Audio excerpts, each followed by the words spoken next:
आप सभी प्रिय भाइयों और बहनों को मेरा सादर नमस्कार।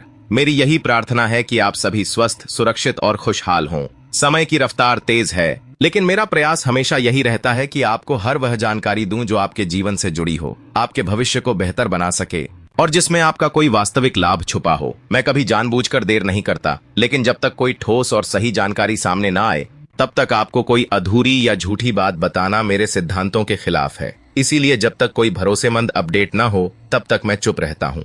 ना तो मैं अफवाहें फैलाना चाहता हूँ और ना ही आपके और अपने समय को यूं ही बर्बाद करना चाहता हूँ। अभी हाल ही में एक मुद्दा लगातार चर्चा में है, सर्वे और सत्यापन का। पहले यह कहा गया था कि 30 जुलाई तक सर्वे का काम पूरा हो जाएगा, लेकिन ऐसी कोई लिखित पुष्टि नहीं आई कि 30 तारीख को यह कार्य समाप्त हो जाएगा। आज भी यह कार्य जारी है। कई जगहों पर 20 से 30% तक काम बाकी है।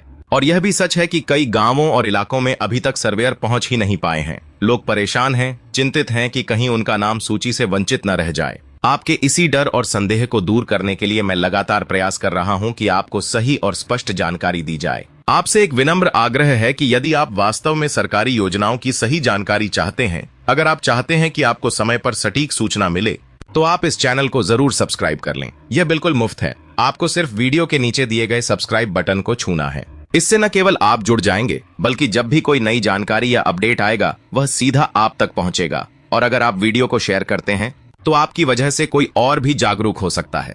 किसी जरूरतमंद को सही रास्ता मिल सकता है। यह सिर्फ जानकारी नहीं होती, यह किसी के जीवन में बदलाव लाने का माध्यम बन सकता है। अब बात करें उस भ्रम की जो आजकल लोगों को घेरे हुए है। बहुत सारे लोग यह सोचते हैं कि जैसे 2018 की सूची में नाम दिख जाते थे, वैसे ही इस बार भी किसी लिंक या ऐप से नाम खोजा जा सकता है। लेकिन सच्चाई यह है कि ऐसा संभव नहीं है। जब तक सर्वे का डाटा अपलोड नहीं होता, तब तक वह सर्वेयर के ऐप पर दिखता है, लेकिन जैसे ही वह अपलोड हो जाता है, वह डाटा ऐप से गायब हो जाता है। यह सिस्टम जानबूझकर इस तरह से बनाया गया है ताकि कोई भी व्यक्ति गलत तरीके से न तो जानकारी देख सके और न ही उसमें कोई छेड़छाड़ कर सके। सरकार ने इस पूरे सिस्टम को अत्यधिक पारदर्शी और सुरक्षित बनाया है ताकि कोई किसी को धोखा न दे सके। आजकल बहुत सारे लोग आवास प्लस 2024 ऐप के माध्यम से यह जानना चाहते हैं कि उनका नाम सूची में है या नहीं, लेकिन जैसे ही सर्वेयर अपलोड कर देता है, उस व्यक्ति के मोबाइल में भी वह डाटा दिखना बंद हो जाता है। यही बात सेल्फ सर्वे वालों के साथ भी हुई थी। जब तक उन्होंने डाटा अपलोड नहीं किया था, तब तक वह उसे देख सकते थे, लेकिन जैसे ही अपलोड किया, सब कुछ अदृश्य हो गया। यह एक बहुत ही नियंत्रित प्रक्रिया है ताकि कोई फर्जीवाड़ा न कर सके। अब जो असली सूची बनेगी, वह वेटिंग लिस्ट कहलाएगी। इस वेटिंग लिस्ट के तैयार होने में अभी समय लगेगा। मेरा अनुमान है कि अगर सब कुछ ठीक रहा, तो अगस्त से लेकर सितंबर के बीच यह सूची सामने आ सकती है। लेकिन इसके पहले सरकार को जीरो पावर्टी सर्वे के आंकड़ों को भी समाहित करना है। जीरो पावर्टी वाले लाभार्थी जिनके पास बिल्कुल भी घर नहीं है, उनका भी सर्वे पूरा हो चुका है। सरकार का प्रयास है कि ऐसे लोगों को जल्द से जल्द आवास मिल सके। अब यहाँ एक सवाल आता है बजट का।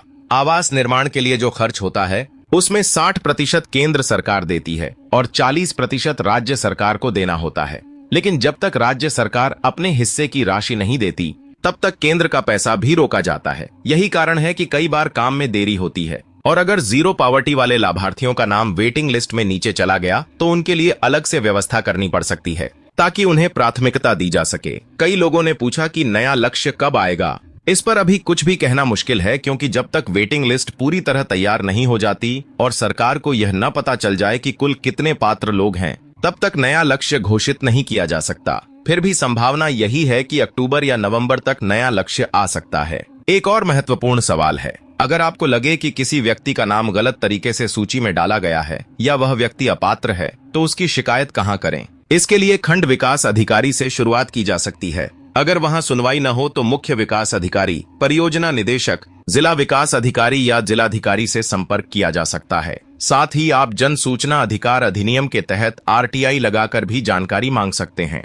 इससे पारदर्शिता बनी रहेगी और गलत लोगों के नाम सूची से हटाए जा सकेंगे। अब कुछ बातें शहरी आवास योजना को लेकर भी। जो लोग शहरों में रहते हैं, उनके लिए प्रधानमंत्री आवास योजना अर्बन चल रही है। इसमें एक खास श्रेणी होती है, BLC यानी बेनिफिशियरी लैड कंस्ट्रक्शन। इस योजना में उन्हें मकान बनाने के लिए आर्थिक सहायता दी जाती है, जिनकी सालाना आमदनी एक तय सीमा के भीतर होती है। केंद्र सरकार इसमें 1.5 लाख रुपए देती है और राज्य सरकार यदि आवश्यक समझे तो 1 लाख रुपए तक देती है, यानी कुल 2.5 लाख रुपए की सहायता मिलती है।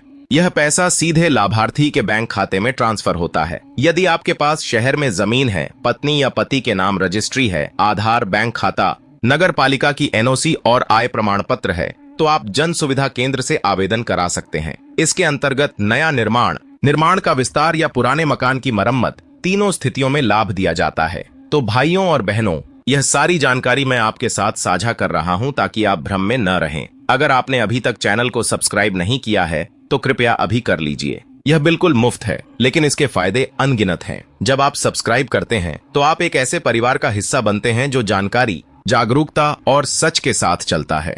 और जब आप वीडियो को दूसरों तक पहुंचाते हैं तो आप समाज की सेवा करते हैं। तो चलिए एकजुट होकर जानकारी को साझा करें और एक दूसरे का मार्गदर्शन करें, क्योंकि यही समय की मांग है। जागरूक बने, दूसरों को जागरूक करें।